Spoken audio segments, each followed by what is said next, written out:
Saudara-saudari yang terkasih, selamat pagi berkah dalam. Sudah kita memberi senyum hari ini, Senin 9 Mei 2022. Kita awali permenungan kita dengan tanda kemenangan Kristus. Dalam nama Bapa dan Putra dan Roh Kudus. Amin.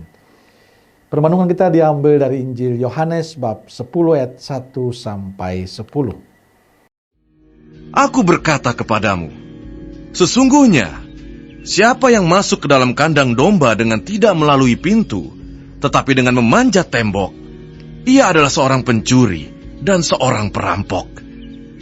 Tetapi siapa yang masuk melalui pintu, ia adalah gembala domba. Untuk dia penjaga membuka pintu, dan domba-domba mendengarkan suaranya.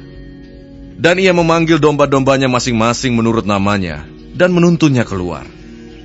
Jika semua dombanya telah dibawanya keluar, ia berjalan di depan mereka, dan domba-domba itu mengikuti dia, karena mereka mengenal suaranya.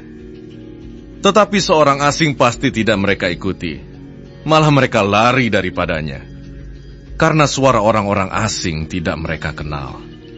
Itulah yang dikatakan Yesus dalam perumpamaan kepada mereka. Tetapi mereka tidak mengerti apa maksudnya ia berkata demikian. Maka kata Yesus sekali lagi, Aku berkata kepadamu, sesungguhnya akulah pintu ke domba-domba itu. Semua orang yang datang sebelum aku adalah pencuri dan perampok, dan domba-domba itu tidak mendengarkan mereka. Akulah pintu. Barang siapa masuk melalui aku, ia akan selamat, dan ia akan masuk dan keluar dan menemukan padang rumput. Pencuri datang hanya untuk mencuri dan membunuh dan membinasakan.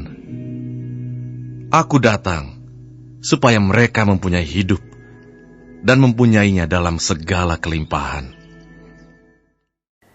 Saudaraku yang terkasih, bacaan Injil hari ini bicara tentang Yesus sebagai gembala sejati. Gembala yang menuntun kawanan dombanya pada keselamatan. Salah satu ciri gembala yang sejati adalah menjadi pintu bagi domba-dombanya. Dia selalu menjaga kawanan dombanya. Ia begitu dekat dan mengenal domba-dombanya, dan domba-dombanya mengenal suaranya dan mengikuti dia. Ia berjalan di depan, dan domba-dombanya mengikuti dia.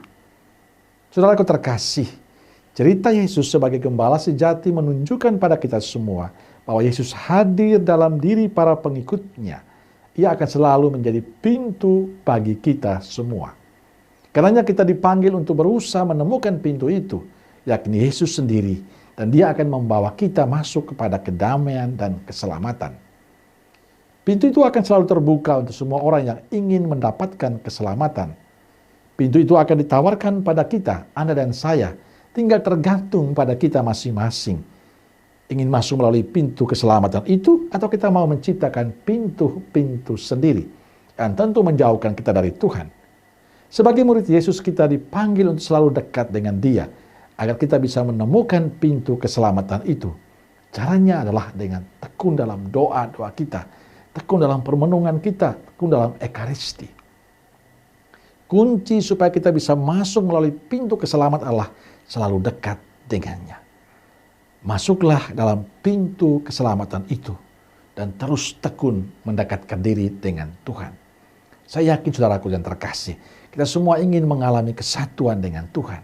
Maka tetaplah membangun relasi yang baik dengan Tuhan supaya kita selalu menemukan pintu yang ditawarkan Kristus, sehingga pada akhirnya kita boleh mengalami keselamatan bersama Dia. Amin. Semoga Allah yang Maha Kasih memberkati saudaraku sekalian, Bapa, Putra, dan Roh Kudus. Amin. Roh Kudus Nazaret, doakanlah kami. Amin. Berkah dalam.